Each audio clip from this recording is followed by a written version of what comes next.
আসছে বাজেটের সম্ভাব্য আকার 6.25 লাখ কোটি টাকা। উচ্চাভিলাষী লক্ষ্যমাত্রায় বড় চ্যালেঞ্জ রাজস্ব আদায়, মত বিশ্লেষকদের।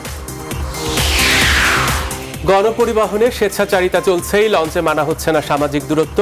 স্বাস্থ্যবিধি মেনে চলতে প্রধানমন্ত্রীর 5 দফা নির্দেশনা। চিকিৎসা সংকটে করোনা আক্রান্ত ও করোনাবিহীন রোগীরা 46 জেলা হাসপাতালে আইসিইউবিহীন, বেসরকারি হাসপাতালে করোনা ইউনিটের নির্দেশনা উপেক্ষিত। লকডাউন শিথিলের পর কাজে ফিরছে মানুষ। দুর্যোগ নিয়ন্ত্রণে ব্যর্থ সরকার, অভিযোগ ফখরুল মান্নার। সফলতায় মৃত্যুর হার কম, দাবি তথ্যমন্ত্রীর। দেশে নতুন করে করোনা আক্রান্ত 2695। বিশ্বে লকডাউন খুলছে, থামেনি মৃত্যুর মিছিল। ব্রাজিলে একদিনে সবচেয়ে বেশি প্রাণহানির রেকর্ড। লিবিয়ায় 26 বাংলাদেশি হত্যায় অভিযুক্ত খালেদ আল মিশাই নিহত। 3 জেলা থেকে মানব পাচার চক্রের 6 সদস্য গ্রেফতার। এবং যুক্তরাষ্ট্রের 29 সিটিতে কারফিউ, সেনা মোতায়েন উপেক্ষা করে সহিংস বিক্ষোভ চলছে।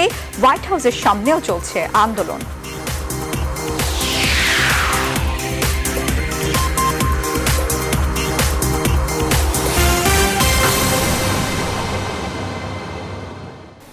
স্বাগত নিউজ 24 সন্ধ্যার সংবাদে। আপনাদের সঙ্গে আছি আমি সালেজু চৌধুরী এবং আমি সঞ্জিতা ইসলাম। শিরোনাম দেখছিলেন। এবারে বিস্তারিত। আর শুরুতেই বাজেট নিয়ে আমাদের নিয়মিত আয়োজন প্রাক বাজেট রিপোর্ট।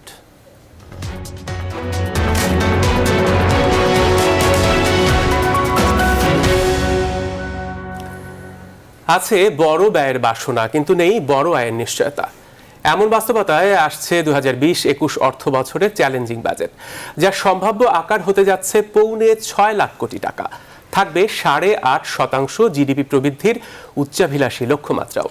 বিশেষজ্ঞরা বলছেন, আগামী বাজেটের সবচেয়ে বড় চ্যালেঞ্জ হবে রাজস্ব আদায়। এছাড়া বড় ঘাটতি পূরণে অভ্যন্তরীণ ব্যাংক খাতের উপর নির্ভরতা কমানোর পরামর্শ তাদের। সুলতান আহমেদের রিপোর্ট। জাতীয় সংসদে আগামী 11 জুন ঘোষণা করা হবে 2020-21 অর্থ বছরের বাজেট। এরই মধ্যে অর্থমন্ত্রী প্রায় শেষ করে এনেছেন বাজেটের যাবতীয় কার্যক্রম।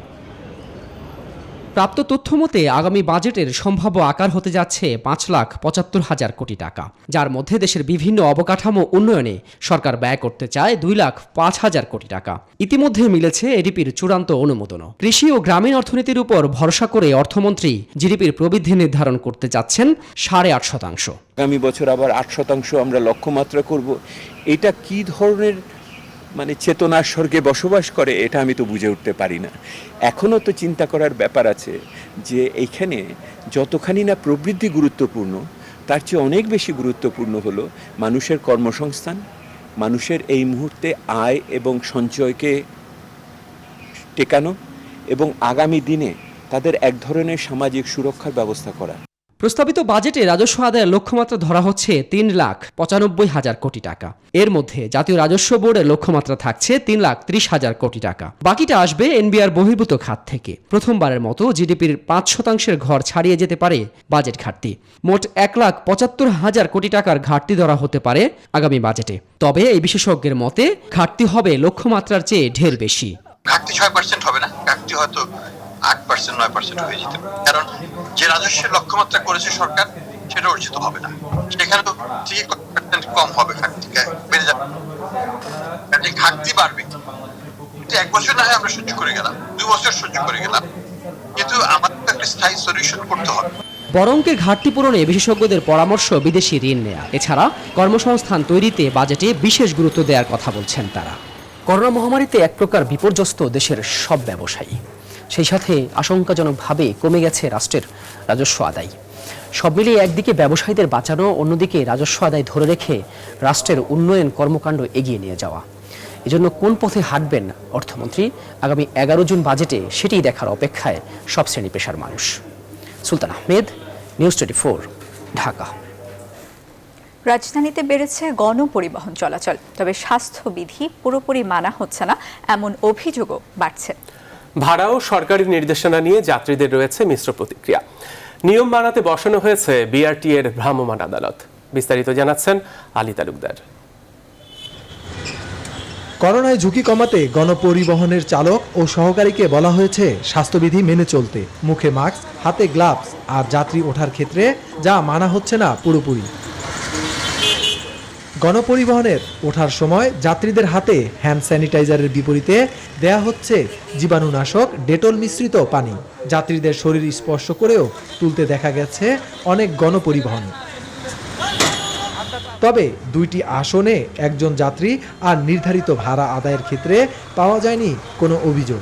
আগে দিতাম 100 টাকা এয়ারপোর্ট তরিতে, অন্যান্য 160 টাকা। 2 ঘন্টা পর পর নতুন করে হ্যান্ড স্যানিটাইজার ব্যবহার করা হইতেছে এবং পুরা গাড়ি স্প্রে করা হইতেছে। ভাড়া আগে 40 টাকা ছিল, ওই 60% বৃদ্ধিতে যেটা হওয়ার কথা যৌক্তিকভাবে 65 টাকা নিচ্ছে। আর স্বাস্থ্যবিধি মেনেই আমাদের গাড়িতে উঠাইছে, আর লোকজন বেশি উঠাচ্ছে না। এদিকে কতটা নিয়ম মানা হচ্ছে তা নজরদারি করতে অভিযান পরিচালনা করেছে বিআরটি এর নির্বাহী ম্যাজিস্ট্রেট। স্যানিটাইজার রাখা কিংবা ড্রাইভার কন্ট্রাক্টর দ্বারা হাতে গ্লাভস পরছেন কিনা বা মুখে মাস্ক রাখছেন কিনা, এই বিষয়গুলো এনশিওর করার চেষ্টা করছি। বেশিরভাগই দেখেছি যে আছে, খুব কম 1-2 হয়তোবা।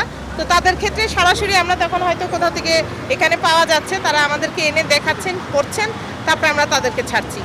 করোনা ভাইরাস থেকে বাঁচতে গণপরিবহনে চলাচলে রয়েছে নির্দেশনা। আলী তালুকদার, নিউজ 24, ঢাকা। গণপরিবহন চলাচল ও যাত্রীদের স্বাস্থ্যবিধি নিয়ে জানাতে সহকর্মী তালুকদার বিপ্লব যুক্ত হচ্ছেন আমাদের সঙ্গে। তিনি রয়েছেন রাজধানীর ইসিবি চত্বরে। বিপ্লব, রাজধানীর বাস চলাচল, ভাড়া নিয়ে যাত্রী সেবার সার্বিক অবস্থা আমাদের জানান।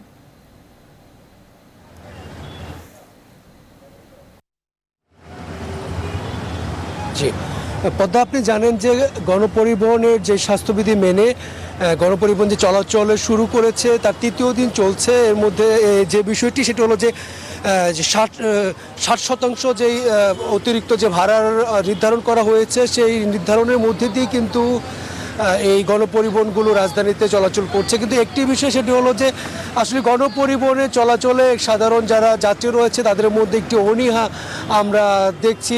গণপরিবহনগুলো এখন বেশিরভাগই কিন্তু খালি যাচ্ছে, অর্থাৎ দেখা যাচ্ছে যে একটা গণপরিবহনে 4-5 জন বা সর্বোচ্চ 6-7 জনের অতিরিক্ত যাত্রী আমরা দেখছি না। এবং আমরা অনেকের সাথে কথা বলেছি, যদিও বিচ্ছিন্নভাবে সকালে বিভিন্ন জায়গা থেকে অতিরিক্ত ভাড়ার যে একটু অভিযোগ কথা শোনা গিয়েছে, কিন্তু আসলে বিকেলের দিকে আমরা বেশ অনেক কথা বলেছি, কিন্তু তারা আসলে অতিরিক্ত ভাড়া নেওয়ার বিষয়টি কিন্তু তারা আমাদেরকে এখনো বলেনি। তারপর একজনের সাথে একটু কথা বলে একটু শোনাতে চাচ্ছি আসলে তিনি কি বলছে। আপনাদের ভাড়া কত নিয়েছে? হ্যাঁ, ভাড়া কত নিয়েছে? ভাড়া 45 টাকা। 45 টাকা। পদ্মা, শুনলেন যে আসলে 45 টাকা ভাড়ার কথা বলেছে, অর্থাৎ তিনি যেখানে গন্তব্যে যাচ্ছেন এই ধরনের বাসগুলোতে ভাড়া শব্দ 30 টাকা হয়, সেক্ষেত্রে আরও 15 টাকা অতিরিক্ত ভাড়া নিচ্ছে আর কি যাত্রীদের কাছ থেকে, যেটা আসলে যে সরকারের পক্ষ থেকে যে 60% ভাড়া বাড়িয়ে দেওয়ার যে সিদ্ধান্ত, সেই সিদ্ধান্তের উপরে কিন্তু চলছে। তো সবশেষ যতটুকু আমরা দেখছি রাজধানী জুড়ে সেটি হলো যে সাধারণ মানুষ কিন্তু বিশেষ করে আপনার সিএনজি বা ব্যক্তিগত গাড়ি বা প্রাইভেট কারগুলো একটু বেশি ব্যবহার করছে, গণপরিবহনটা একটু বেশি এড়িয়ে চলছে। তো এই ছিল আমার কাছ থেকে সবশেষ। বিপ্লব, আপনাকে ধন্যবাদ। দর্শক, রাজধানীতে গণপরিবহন চলাচল এবং যাত্রীদের অভিযোগ সম্পর্কে জানাচ্ছিলেন সহকর্মী তালুকদার বিপ্লব। স্বাস্থ্যবিধি উপেক্ষা করেই সড়কে চলছে যাত্রীবাহী বাস, মিনিবাস সহ গণপরিবহন। সীমিত পরিসরে নির্দিষ্ট সংখ্যক যাত্রী নিয়েই এসব যানবাহন চলাচল করার কথা থাকলেও বেশিরভাগ ক্ষেত্রেই তা মানা হচ্ছে না। শারীরিক দূরত্ব ও স্বাস্থ্যবিধি মানছে না চালক বা হেলপার নয়, যাত্রীরাও 60% বেশি ভাড়া আদায় করছে বলে অভিযোগও রয়েছে। ব্যুরো রিপোর্টার ও প্রতিনিধিদের তথ্যচিত্রে ডেস্ক রিপোর্ট। করোনা ভাইরাস সংক্রমণ রোধে সরকার কঠোরভাবে স্বাস্থ্যবিধি মেনে সীমিত পরিসরে গণপরিবহন চালুর অনুমতি দিলেও চট্টগ্রামে মানছে না কেউ। শুধু চালক হেলপার নয়, যাত্রীরাও এসব নির্দেশনার তোয়াক্কা করছে না। এ অবস্থায় চট্টগ্রামে সংক্রমণ বাড়ার আশঙ্কা করছেন সংশ্লিষ্টরা। তবে বরিশালে স্বাস্থ্যবিধি মেনে চলাচল করছে অভ্যন্তরীণ ও দূরপাল্লা রুটের বাস। বাসে ওঠার সময় হ্যান্ড স্যানিটাইজার ব্যবহার সহ 2 সিটে একজন যাত্রী বসিয়ে শারীরিক দূরত্ব রক্ষার চেষ্টা চলছে। এতে 2 সিটের ভাড়া আদায় করা হচ্ছে একজনের কাছ থেকে, আর তাতেই আর্থিক চাপে পড়ছেন যাত্রীরা। 2 সিটে একজন, বিশেষ করে এটা খুব ভালো একটা সিস্টেম হচ্ছে। স্প্রে, মাস্ক এগুলো আর কি দিয়েছে সবগুলোকে ওরকম, এই যেমন সিট টিট তো ওটা পরিষ্কার করা হয় না। এই ব্যক্তিগতভাবে স্বাস্থ্যবিধি প্রত্যেকেরই মানা উচিত, কিন্তু বাসের ভাড়াটা একটু বেশি। 70 টাকা, এখন 110 টাকা। সংশ্লিষ্টরা বলছেন সরকার নির্ধারিত বর্ধিত ভাড়া নিচ্ছেন তারা, অতিরিক্ত ভাড়া আদায় হচ্ছে না। যাত্রীদের মাস্ক পরতে বলতেছি, তারপরে যে এই মানে স্প্রে দিতে আসি, হ্যান্ড স্যানিটাইজার দিতে আসি। ভাড়া আমরা সরকারি বিধি অনুযায়ী যখন 60% বৃদ্ধি করা হয়েছে, সেখানে 60% বৃদ্ধি অনুযায়ী যে ভাড়াটা আসে সেই ভাড়াটাই নিচ্ছি। একই চিত্র যশোরে। এখানে 18টি রুটে যান চলাচল করছে। সরকারি সিদ্ধান্ত অনুযায়ী পরিবহন শ্রমিক নেতারা আসন প্রতি 60% ভাড়া বেশি নেওয়ার দাবি করলেও যাত্রীদের অভিযোগ দ্বিগুণ ভাড়া নেওয়া হচ্ছে। আবার এসব যানবাহনে স্বাস্থ্যবিধি উপেক্ষিত হচ্ছে বলেও অভিযোগ রয়েছে। Desk report, news 24। স্বাস্থ্যবিধি মেনে লঞ্চে যাত্রী পরিবহনের কথা থাকলেও বেশিরভাগ ক্ষেত্রেই তা মানা হচ্ছে না। প্রশাসনের নানাবিধ চেষ্টার পরও সামাজিক দূরত্বের তোয়াক্কা না করে গাদাগাদি করেই লঞ্চ যাত্রা করছেন যাত্রীরা। গেল 1 জুন থেকে বরিশাল থেকে ঢাকাগামী 5টি লঞ্চ চলাচল করছে। যাত্রীর চাপ বেশির কারণে কোনো লঞ্চেই স্বাস্থ্যবিধি মানতে দেখা যায়নি। টার্মিনালে প্রবেশের সময় এবং লঞ্চের কোথাও রক্ষা হয়নি শারীরিক দূরত্ব। টিকিট কেটে লঞ্চে উঠে আসতে না পেরে বিপাকে পড়েন হাজারো যাত্রী। যাত্রীরা বলেন শারীরিক দূরত্ব রক্ষা করতে হলে আরও বেশি লঞ্চ দরকার। লঞ্চ কম থাকায় গাদাগাদি করে চলতে বাধ্য হচ্ছেন তারা।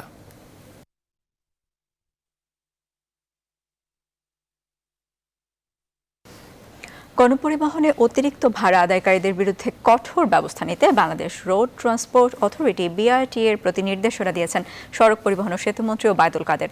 বুধবার জাতীয় সংসদ ভবন এলাকায় নিজের সরকারি বাসভবন থেকে মেট্রো রেল প্রকল্পের কর্মকর্তাদের সাথে ভিডিও কনফারেন্সে যুক্ত হয়ে নির্দেশনা দেন তিনি।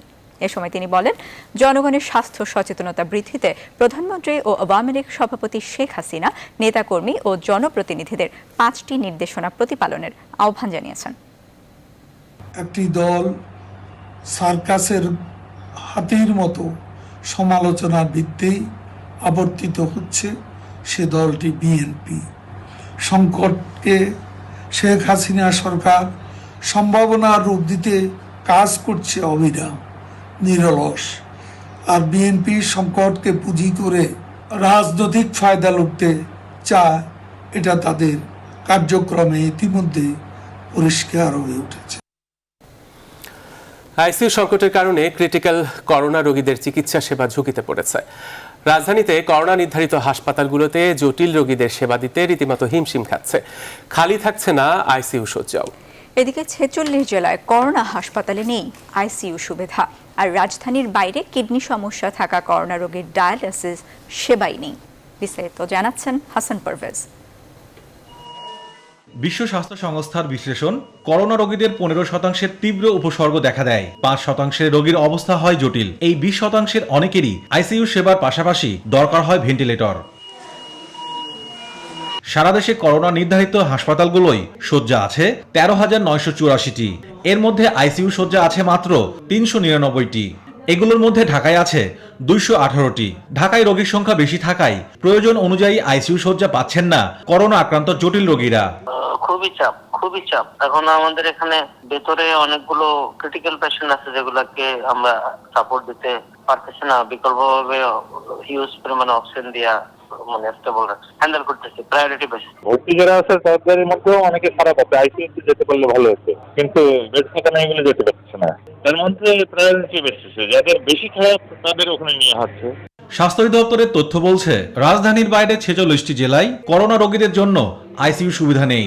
ঢাকা বিভাগের 13 জেলার মধ্যে 6 জেলায় আইসিইউ শয্যা নেই। চট্টগ্রাম বিভাগে 11 জেলার মধ্যে 9 জেলায় নেই আইসিইউ। ময়মনসিংহ বিভাগে 4 জেলার মধ্যে 3 জেলায়, বরিশাল বিভাগে 6 জেলার মধ্যে 5 জেলায়, সিলেট বিভাগে 4 জেলার মধ্যে 3 জেলায়, রাজশাহীতে 8 জেলার মধ্যে 6 জেলায়, খুলনায় 10 জেলার মধ্যে 8 জেলায় এবং রংপুরে 6 জেলায় নেই আইসিইউ। করোনা হাসপাতালগুলোই ডায়ালাইসিস শয্যা আছে মোট 106টি। রাজধানীর বাইরে কোনো করোনা হাসপাতালে ডায়ালাইসিসের সুযোগ নেই। দেশে আক্রান্ত রোগীর সংখ্যা বাড়লেও আইসিইউ সুবিধা বাড়েনি, যা ভবিষ্যতে করোনা চিকিৎসার জন্য জটিল পরিস্থিতি তৈরি হতে পারে। এই আইসিইউ বেড এবং হাই ফ্লো অক্সিজেন এই জায়গাতে আমাদের ঘাটতিটা থেকেই গেছে।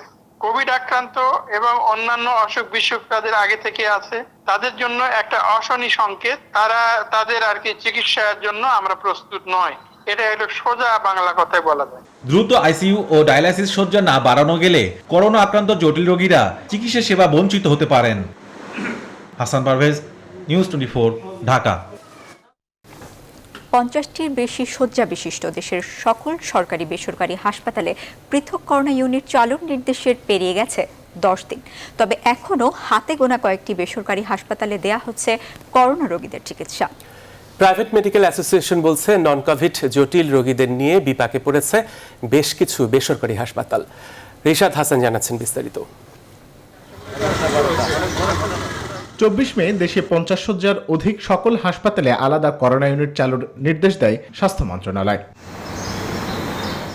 নির্দেশনার 10 দিন পেরিয়ে গেলেও মাত্র কয়েকটি বেসরকারি হাসপাতাল ছাড়া বাকিরা এখনও শুরু করেনি করোনা রোগীদের চিকিৎসা। স্বাস্থ্য অধিদপ্তরের কাছে বেসরকারি হাসপাতালগুলোর বিষয়ে জানতে চাইলে মাত্র কয়েকটি বেসরকারি হাসপাতালের নাম পাওয়া যায়, যার বাইরে প্রস্তুতি নিয়েছে আর মাত্র 2টি বেসরকারি মেডিকেল কলেজ।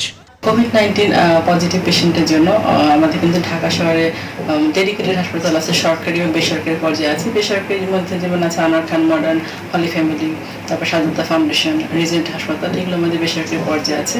অথচ প্রাইভেট মেডিকেল কলেজ অ্যাসোসিয়েশনের অধীনে অন্তত 69টি বেসরকারি হাসপাতাল রয়েছে। তবে কেন এখনো প্রস্তুত নয় তারা, এমন প্রশ্ন ছিল সংগঠনটির সভাপতির কাছে। অলমোস্ট সবাই কিন্তু ব্যবস্থা নিচে, শুধু দুই একটা বা কিছু ক্ষেত্রে যেটা বললাম যে জটিল রোগী আছে সেইখানে একটু সমস্যা এবং আমরা যেটা বলছি হেলথ মিনিস্ট্রিকে যে এই বিষয়টাকে গভীরভাবে আরো পর্যালোচনা করা দরকার। ওনারাও কিন্তু এই বিষয় নিয়ে চিন্তা করতেছে। স্বাস্থ্য মন্ত্রণালয়ের এই নির্দেশ জারির সময় দেশে করোনা রোগীর সংখ্যা ছিল 36,000-এর বেশি, যা এরই মধ্যে ছাড়িয়ে 55,000। রিশাদ হাসান, নিউজ 24, ঢাকা। দেশে করোনা আক্রান্ত 55,000 ছাড়ালো। নতুন করে করোনা শনাক্ত হয়েছে 2,695 জন। গত 24 ঘন্টায় আরও 37 জনের প্রাণহানিতে মোট মৃতের সংখ্যা দাঁড়িয়েছে 746 জনে। আজ দুপুরে স্বাস্থ্য অধিদপ্তরের নিয়মিত অনলাইন ব্রিফিংয়ে এসব তথ্য জানানো হয়। তারা আরও জানায়, গত 24 ঘন্টায় সারা দেশে নমুনা পরীক্ষা হয়েছে 12,510টি। 24 ঘন্টায় পরীক্ষা করা হয়েছে 12,510টি নমুনা এবং এ পর্যন্ত নমুনা পরীক্ষা করা হয়েছে 3,45,583টি। যা নমুনা পরীক্ষা করা হয়েছে তাতে শনাক্ত হয়েছে 2,695 জন এবং এ পর্যন্ত শনাক্ত 55,140 জন। শনাক্তের হার 21.54%। গত 24 ঘন্টায় সুস্থ হয়েছে 470 জন, এ পর্যন্ত সুস্থ 11,590 জন। শনাক্ত বিবেচনায় সুস্থতার হার 21.02%। গত 24 ঘন্টায় মৃত্যুবরণ করেছেন 37 জন এবং এ পর্যন্ত মৃত্যুবরণ করলেন 746 জন। অর্থনীতির চাকা সচল রাখতে বিশ্বের সিংহভাগ দেশে লকডাউন খুলে দিলেও থেমে নেই মৃত্যুর মিছিল। বিশ্বজুড়ে মোট মৃতের সংখ্যা ছাড়িয়েছে 3,83,000-এর বেশি। এখন পর্যন্ত আক্রান্ত হয়েছে 64,83,700 মানুষ। গেল কয়েকদিন যুক্তরাষ্ট্রের মৃত্যুর সংখ্যা কিছুটা কমে এলেও মঙ্গলবার আবারও মারা গেছেন 1,134 জন। দেশটিতে মোট মৃত্যু দাঁড়ালো 1,08,000-এ। এর ওপর বিভিন্ন অঙ্গরাজ্যে কৃষ্ণাঙ্গ হত্যা নিয়ে বিক্ষোভ সমাবেশে করোনা সংক্রমণ আরও বাড়বে বলে আশঙ্কা করা হচ্ছে। এদিকে দ্রুত হারে সংক্রমণ বাড়ায় দ্বিতীয় স্থানে উঠে এসেছে ব্রাজিল। দেশটিতে গেল 24 ঘন্টায় বিশ্বের সবচেয়ে বেশি মৃত্যুর ঘটনা ঘটেছে। 1,232 জনের মৃত্যুতে মোট মৃত্যু সংখ্যা দাঁড়ালো 31,309 জন। এছাড়া ইউরোপ সহ বিশ্বের অনেক দেশেই কমে এসেছে সংক্রমণের সংখ্যা। এদিকে করোনা মহামারীর কারণে চলতি বছর হজ যাত্রা বাতিল করেছে বিশ্বের অন্যতম বৃহৎ মুসলিম দেশ ইন্দোনেশিয়া। এছাড়া মধ্যপ্রাচ্যের ব্যস্ততম নগরী আরব আমিরাতের দুবাই তাদের লকডাউন পুরোপুরি খুলে দিয়েছে, আর ইউরোপীয়দের জন্য নিজেদের দ্বার খুলে দিয়েছে ইতালি।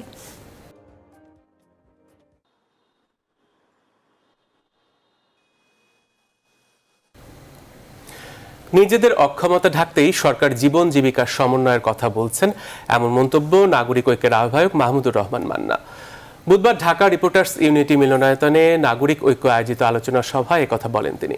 অন্যদিকে সচিবালয় এক ব্রিফিংয়ে তথ্যমন্ত্রী ডক্টর হাসান মাহমুদ দাবি করেছেন, জীবন জীবিকার সমন্বয় করতে জনস্বার্থেই সবকিছু খুলে দেওয়ার সিদ্ধান্ত নিয়েছে সরকার। আরও জানাচ্ছেন সজল দাস। প্রতিষ্ঠা বার্ষিকী উপলক্ষে ঢাকা রিপোর্টার্স ইউনিটি মিলনায়তনে নাগরিক ঐক্যের আলোচনা সভা। সংগঠনটির নেতারা ছাড়াও অনলাইন ভিডিও কনফারেন্সে যুক্ত হন বিএনপি মহাসচিব মির্জা ফখরুল ইসলাম আলমগীর, জেএসডি সভাপতি আসম আব্দুর রব ও গণফোরাম নেতা সুব্রত চৌধুরী। তারা তুলে ধরেছিল ব্যবসায়ীদের স্বার্থ এবং তথাকথিত প্রবৃদ্ধিকে গুরুত্ব দিয়ে সরকার জনগণকে বিপদের দিকে ঠেলে দিচ্ছে বলে মন্তব্য করেন মির্জা ফখরুল। এছাড়া করোনা সংক্রমণের মধ্যে সরকারের সব খুলে দেয়া নীতির সমালোচনা করেন নাগরিক ঐক্য আহ্বায়ক মাহমুদুর রহমান মান্না। প্রতিদিন আগের দিনের রেকর্ড ভেঙে দিচ্ছে তো, সে সংক্রমণ বাড়ার রেকর্ডও ভাঙছে, মৃত্যুরও রেকর্ড বাড়ছে। ওনারা 15 দিন ধরে দেখবে, দেখি তো কত বাড়ে, কত তোরা মরতে পারিস। আজকে যারা রাষ্ট্র পরিচালনার দায়িত্ব জোর করে নিয়েছেন তারা জনগণকে কোনো মূল্য দেন না। তাদের কাছে অনেক বেশি মূল্য হচ্ছে ব্যবসার, তাদের কাছে অনেক বেশি মূল্য হচ্ছে তাদের সকল প্রবৃদ্ধি বাড়ানোর, কোনোটাই পারবে না, সবকিছুই নিচে নেমে যাচ্ছে। এর আগে দুপুরে সচিবালয়ে এক ব্রিফিং এ তথ্যমন্ত্রী ডক্টর হাসান মাহমুদ বলেন, জীবন জীবিকার সমন্বয় করতেই জনস্বার্থে সরকারের এই সিদ্ধান্ত। ডক্টর কামাল হোসেন সাহেব বলেছেন যে সরকার নাকি করোনা ভাইরাস হাত থেকে জনগণকে রক্ষা করতে পারেনি, মোকাবেলা করতে পারেনি। বাংলাদেশে করোনা ভাইরাসে আক্রান্তদের মধ্যে মৃত্যুর হার 1.35%। আমরা যদি মোকাবেলা সঠিকভাবে করতে না পারতাম তাহলে তো মৃত্যুর হার অন্তত ভারত পাকিস্তানের চেয়ে বেশি হতো। আর এটিও মনে রাখতে হবে, এটি একটি খেটে খাওয়া মানুষের দেশ। এখানে জীবন এবং জীবিকার মধ্যে সমন্বয় রাখতে হয়। সেই সমন্বয় করার জন্যই সীমিত আকারে অনেক কিছু খোলা হয়েছে। শুধু বৃথা সমালোচনা না করে সবাইকে ঐক্যবদ্ধভাবে করোনা মোকাবেলায় কাজ করারও আহ্বান জানান তথ্যমন্ত্রী। আরো বেশি অবহিত করতে পারে। সজল দাস, নিউজ 24, ঢাকা। করোনায় লকডাউন শিথিলের পর কাজে ফিরতে শুরু করেছে মানুষ। ঊর্ধ্বমুখী সংক্রমণের মধ্যেই চলছে জীবন জীবিকার চাকা। কর্মক্ষেত্রে ঘেরা মানুষেরা বলছেন 2 মাস আয় রোজগার বন্ধ থাকার পর ধীর গতিতে হলেও আবার চলতে শুরু করেছেন তারা। মারুফা রহমানের প্রতিবেদন। লকডাউনে কাজ বন্ধ থাকায় কোনো রকমে চলছে সংসার। দোকানপাট খোলার পরপরই তাই কাজে নেমে পড়া। জীবন আর জীবিকা দুটোই বাঁচাতে হবে, তাই যতটা পারা যায় করোনা যুদ্ধে টিকে থাকার চেষ্টা। বন্ধ ছিল তখন আমাদের খুবই কষ্ট হয়েছে চলার, তো এখন খোলাতে আমরা মোটামুটি কাজকাম পাইতেছি, করতেছি আর কি। তো আগে তো আসলে খুব করোনা অবস্থার মধ্যে ছিলাম, এখন অবস্থা আস্তে আস্তে কাটিয়ে উঠতেছি। এখন দোকানপাট খুলছি, মোটামুটি বিক্রি ভালো হচ্ছে। প্রচুর টাকা খরচ করে আসছে, আইসা এই ব্যবসা বাণিজ্য শুরু করছি। মূলত কাস্টমার নাই, তাও টুকটাক পাই, এটাই নিজের খাবারের জন্য উপযোগী করতে পারছি। তবে আগের মতো ক্রেতার সমাগম আবার কবে হবে জানেন না কেউ। দোকান ভাড়া সহ সবকিছু পুষিয়ে নিতে কারো কারো চাওয়া বেচা কেনার সময় বাড়িয়ে দেয়া হোক। যেই বেচা কিনা এতে আমাদের ভাড়া বুড়া দেওয়া পোষে না। টাইম কমায় দিছে, যদি একটু ভালোর দিকে যায় তাহলে আমরা আশা করবো যে আপনার ফুলবেলা দোকান খুলতে পারে, কারণ এইভাবে দোকান খুললে তো আপনার ব্যবসা আগের মতো হইতেছে না আর কি। ঠিক আছে, মানে পোষণ যেতেছে না আর কি। নগর জীবনের চিত্র এখন আবারও আগের মতো। রাষ্ট্রীয় নির্দেশনা অনুযায়ী দোকানপাট, অফিস আদালতে ফেরা মানুষেরা স্বাস্থ্যবিধি মেনেই সচল রাখবে অর্থনীতি, এমন চাওয়া সাধারণ মানুষদের। মারুফা রহমান, নিউজ 24, ঢাকা। করোনা আক্রান্ত হলেও এখন পর্যন্ত ভালো আছেন আওয়ামী লীগের প্রেসিডিয়াম সদস্য মোহাম্মদ নাসিম এবং গণস্বাস্থ্য কেন্দ্রের প্রতিষ্ঠাতা ডক্টর জাফরুল্লাহ চৌধুরী। 14 দলের মুখপাত্র ও সাবেক স্বাস্থ্যমন্ত্রী মোহাম্মদ নাসিম করোনা আক্রান্ত হয়ে রাজধানীর বাংলাদেশ স্পেশালাইজড হাসপাতালে চিকিৎসাধীন রয়েছেন। চিকিৎসকরা জানিয়েছেন মঙ্গলবার থেকেই তিনি অনেকটা সুস্থ বোধ করছেন, স্বাভাবিক খাবার খাচ্ছেন। এর আগে গত সোমবার দুপুর 12টায় মোহাম্মদ নাসিম জ্বর ও শ্বাসকষ্ট নিয়ে হাসপাতালে ভর্তি হন। করোনার উপসর্গ মনে হয় নমুনা পরীক্ষা করলে মোহাম্মদ নাসিমের করোনার সংক্রমণ ধরা পড়ে। অন্যদিকে গণস্বাস্থ্য কেন্দ্রের প্রতিষ্ঠাতা ডক্টর জাফরুল্লাহ চৌধুরীর শারীরিক অবস্থাও উন্নতির দিকে। তার স্ত্রী, পুত্র করোনা আক্রান্ত হয়ে বাসায় চিকিৎসা নিলেও নগর গণস্বাস্থ্য হাসপাতালে আছেন ডক্টর জাফরুল্লাহ চৌধুরী। জানা গেছে এখনো কিছুটা শ্বাসকষ্ট আছে জাফরুল্লাহর, গলাও একটু ব্যথা, তবে রুচি আসছে খাবারে।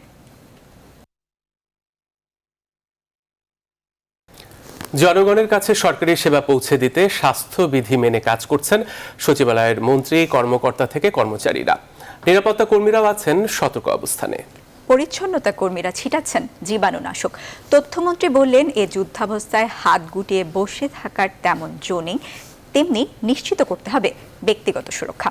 আরও জানাচ্ছেন তানজির মেহদি। সচিবালয়ের মূল ফটকে নিরাপত্তা কর্মীদের সতর্ক অবস্থান। ভেতরে প্রবেশের ক্ষেত্রে কড়া দৃষ্টি তাদের। অপ্রয়োজনে কাউকে ঢুকতে দেওয়া হচ্ছে না প্রশাসনের এই প্রাণকেন্দ্রে। ভেতরে যারা প্রবেশ করেছেন তাদের সবার মুখে মাস্ক। নিজেকে জীবাণুমুক্ত রাখতে ব্যবহার করা হচ্ছে স্যানিটাইজার। পুরো এলাকা নিরাপদ রাখতে নিয়ম করে ছিটানো হচ্ছে জীবাণুনাশক। তবে সচিবালয়ে নেই চিরচেনা ভিড়, করিডোরগুলো অনেকটাই ফাঁকা। অনেকেই অফিসে না এসে ইন্টারনেটে বসে শেষ করছেন তার নির্ধারিত কাজ। কক্ষে বসে যারা কাজ করছেন তারা মেনে চলছেন স্বাস্থ্যবিধি। সবাই মাস্ক পরছেন, হ্যান্ড স্যানিটাইজার ব্যবহার করছেন। লিফটেও আমরা ওঠার সময় 2-4 জনের বেশি উঠছি না। মন্ত্রীরাও বিভিন্ন বৈঠক করছেন স্বাস্থ্যবিধি মেনে। এটি একটি যুদ্ধ অবস্থা, সুতরাং এই সময় আমরা সবাই হাত গুটিয়ে বসে থাকবো সেটি যেমন সমীচীন নয়, একই সাথে আমাদেরকে নিজেদের সুরক্ষাও নিশ্চিত করতে হবে। জনগণের প্রাপ্য সেবা নিশ্চিত করা এবং দেশের অর্থনীতি সচল রাখতে করোনাকালে সীমিত পরিসরে কাজ করে যাচ্ছে প্রশাসনের প্রাণকেন্দ্র সচিবালয়। তানজির মেহেদি, নিউজ 24, ঢাকা। লিবিয়ার দক্ষিণাঞ্চলীয় মিজদা শহরের 26 বাংলাদেশিকে হত্যার ঘটনায় অভিযুক্ত মিলিশিয়া নেতা খালেদ আর মিশাই লিবীয় বিমান বাহিনীর হামলায় নিহত হয়েছেন। মঙ্গলবার রাজধানী ত্রিপোলির 80 কিলোমিটার দক্ষিণে গারিয়ান শহরের কাছে ড্রোন হামলায় তার মৃত্যু হওয়ার কথা জানিয়েছে অবজারভার। লিবীয় গণমাধ্যমটি জানায় দেশটির একাংশের নিয়ন্ত্রক বিদ্রোহী জেনারেল খলিফা হাফতারের অনুসারী ছিলেন মিশাই। ত্রিপোলি সহ অনেক এলাকা জাতিসংঘ স্বীকৃত জাতীয় ঐক্যমত্যের সরকারের নিয়ন্ত্রণে থাকলেও বেনগাজি সহ অনেক তেল সমৃদ্ধ এলাকা খলিফা হাফতার বাহিনীর দখলে রয়েছে। গেল বৃহস্পতিবার লিবিয়ায় মানব পাচারকারীদের হাতে 26 বাংলাদেশি নিহত ও 12 জন আহত হন। 15 দিন আগে 38 বাংলাদেশিকে লিবিয়ার বেনগাজি থেকে মরুভূমি পাড়ি দিয়ে ত্রিপোলিতে নেওয়া হচ্ছিল। পথেই তাদের জিম্মি করে সন্ত্রাসীরা। এর মধ্যে 26 জনকে গুলি করে হত্যা করা হয়।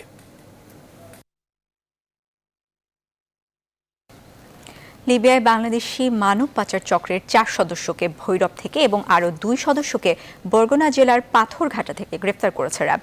বুধবার দুপুরে ভৈরব ক্যাম্পে এক সংবাদ সম্মেলনে র্যাব 14 এর অধিনায়ক লেফটেন্যান্ট কর্নেল মোহাম্মদ ইফতেখার উদ্দিন জানান, গতরাতে ভৈরবে বিভিন্ন জায়গাতে অভিযান চালিয়ে হেলাল মিয়া, খবির উদ্দিন ও শহীদ মিয়াকে আটক করা হয়। তদন্তের স্বার্থে একজনের পরিচয় প্রকাশ করেনি র্যাব। এদিকে সিরাজগঞ্জে র্যাব 12 অধিনায়ক লেফটেন্যান্ট কর্নেল মোহাম্মদ খায়রুল ইসলাম জানান, গোপন সংবাদের ভিত্তিতে মঙ্গলবার রাতে বরগুনার পাথরঘাটা এলাকায় অভিযান চালিয়ে সজল হোসেন ও ইদ্রিস আলীকে আটক করা হয়। এ সময় তাদের কাছ থেকে বিকাশ ও নগদে টাকা পাঠানোর 25টি রেজিস্টার খাতা সহ 29টি সিম কার্ড উদ্ধার করা হয়।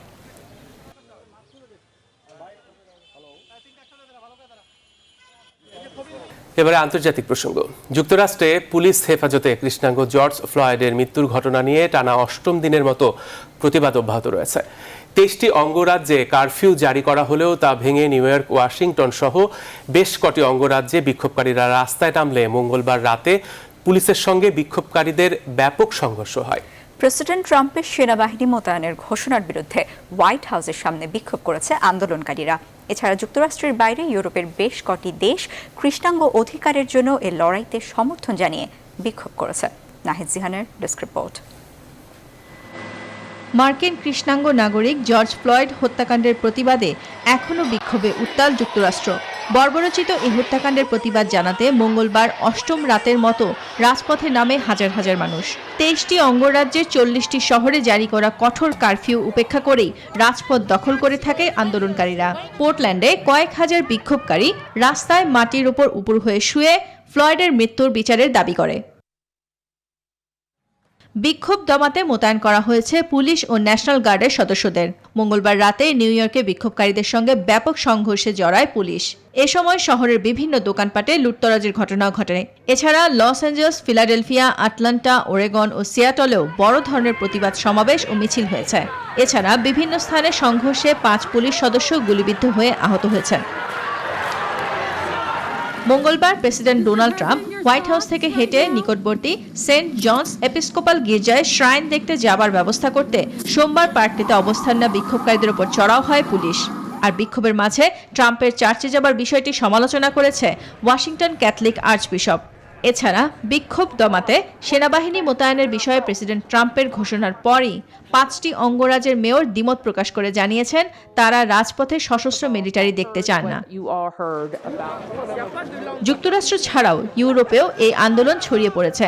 ফ্রান্সের প্যারিসে 2016 সালে পুলিশের গুলিতে নিহত এক কৃষ্ণাঙ্গ ফরাসির বিচারের দাবিতে মঙ্গলবার আন্দোলনরত বিক্ষোভকারীদের উপর পুলিশ কাঁদানে গ্যাস ও লাঠিচার্জ করে। নাহিদ জিহান, নিউজ 24। এবারে খেলার খবর। করোনা পরিস্থিতির বাস্তবতা বিবেচনায় ইতোমধ্যেই বাতিল হয়েছে দেশের ফুটবল মৌসুম। কবে আবারও শুরু হবে আন্তর্জাতিক ব্যস্ততা সে কথা বলা কঠিন। তাই তো কোনো সিদ্ধান্তের দিকে এগোতে পারছে না বাফুফে। এদিকে বাফুফে নির্বাচন আয়োজনের বিষয়ে এখনো কোনো সিদ্ধান্ত নেয়নি ফেডারেশন। সরকারের নেওয়া পরবর্তী সিদ্ধান্তের উপর নির্ভর করবে নির্বাচনের সূচি। আর পুরো পরিস্থিতি পর্যবেক্ষণ করছে নির্বাহী কমিটি। মাহফুজুল ইসলামের রিপোর্টে বিস্তারিত। এএফসি কাপের গ্রুপ পর্বে বসুন্ধরা কিংসের রাজস্বিক শুরুর পর আন্তর্জাতিক ক্লাব ফুটবল অঙ্গনে সফলতার পাল ওড়ায় বাংলাদেশ। বিশ্বকাপ বাছাইয়ে জাতীয় দলের পারফরমেন্সও একেবারে মন্দ ছিল না, কিন্তু করোনায় থমকে যাওয়ায় সবকিছু আবার নতুন শুরুর পথে হাঁটতে হবে বাফুফেকে। আমরা আনঅফিশিয়ালি ফিফা থেকে যেটা বলা হয়েছে বা যতটুকু বুঝতে পেরেছি যে এই বছরের শেষে আমাদের ফিফা ওয়ার্ল্ড কাপ কোয়ালিফায়ার্স ম্যাচগুলো আয়োজন করা যায় কিনা সেই ব্যাপারে তারা কাজ করছে। ফিফা এবং এএফসি সম্মিলিতভাবে এশিয়ান কোয়ালিফায়ার্সগুলো আয়োজন করার ব্যাপারে, এএফসি কাপের ম্যাচগুলো আয়োজন করার ব্যাপারে এশিয়ান ফুটবল কনফেডারেশন বিভিন্ন দেশের সাথে তারা কাজ করছে। বিভিন্ন দেশের ট্রাভেল রেস্ট্রিকশন, ট্রাভেল ব্যান এবং অন্যান্য যে বিষয়গুলো সেফ সাউন্ড কন্ডিশনে একটা নিউ শিডিউলে কিভাবে খেলাগুলো আয়োজন করা যায়। করোনায় থমকে যাওয়া বাফুফের নির্বাচন আয়োজনে এখনও দৃশ্যমান কোনো পদক্ষেপ নেয়নি ফেডারেশন। করোনা পরিস্থিতি পর্যবেক্ষণ করেই নির্বাহী কমিটি নেবে সিদ্ধান্ত। যেহেতু আসলে গণপ্রজাতন্ত্রী বাংলাদেশ সরকারের কাছ থেকে একটা নির্দেশনা রয়েছে যে আমাদের আসলে যেহেতু অফিসিয়াল আদালত শুরু হয়েছে, এই অফিসিয়াল আদালতগুলো সীমিত পরিসরে সোশ্যাল ডিস্টেন্সিং মেনটেন করে আগামী 15 তারিখ পর্যন্ত এইভাবে করে অফিসিয়াল আদালত চালানো এবং 15 তারিখ পর্যন্ত আমরা অবস্থা পর্যালোচনা করতে চাই। বাফুফে কার্যনির্বাহী কমিটি মিটিং করে আসলে কার্যনির্বাহী কমিটি ডিসিশন নেবে যে আমাদের কংগ্রেস আয়োজন করা বা অন্যান্য বিষয়গুলোতে কার্যনির্বাহী কমিটি কর্তৃক যে ডিসিশন নেওয়া হবে সেই আলোকে পরবর্তী উদ্যোগ গ্রহণ করা হবে। মাহফুজুল ইসলাম, নিউজ 24, ঢাকা। শেষ করব সন্ধ্যার সংবাদ। তার আগে শিরোনামগুলো জানিয়ে দিচ্ছি আরো একবার।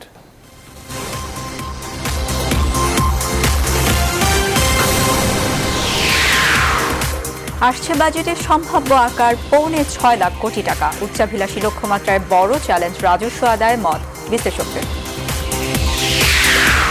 গণপরিবহনে স্বেচ্ছাচারিতা চলছেই, লঞ্চে মানা হচ্ছে না সামাজিক দূরত্ব। স্বাস্থ্যবিধি মেনে চলতে প্রধানমন্ত্রীর 5 দফা নির্দেশনা। চিকিৎসা সংকটে করোনা আক্রান্ত ও করোনাবিহীন রোগীরা। 46 জেলা হাসপাতাল আইসিইউবিহীন, বেসরকারি হাসপাতালে করোনা ইউনিটের নির্দেশনা উপেক্ষিত। লকডাউন শিথিলের পর কাজে ফিরছে মানুষ। দুর্যোগ নিয়ন্ত্রণে ব্যর্থ সরকার, অভিযোগ ফখরুল মান্নার। সফলতায় মৃত্যুর হার কম, দাবি তথ্যমন্ত্রীর। দেশে নতুন করে করোনা আক্রান্ত আরও 2695। বিশ্বে লকডাউন খুলছে, থামেনি মৃত্যুর মিছিল। ব্রাজিলে একদিনে সবচেয়ে বেশি প্রাণহানির রেকর্ড। লিবিয়ায় 26 বাংলাদেশি হত্যায় অভিযুক্ত খালেদ আল মিশাই নিহত। 3 জেলা থেকে মানব পাচার চক্রের 6 সদস্য গ্রেফতার। এবং যুক্তরাষ্ট্রের 29 সিটিতে কারফিউ। সেনা মোতায়েন উপেক্ষা করে সহিংস বিক্ষোভ চলছেই, হোয়াইট হাউসের সামনেও চলছে আন্দোলন। আর এই ছিল এখনকার সন্ধ্যার সংবাদে। সাথে থাকায় ধন্যবাদ সবাইকে।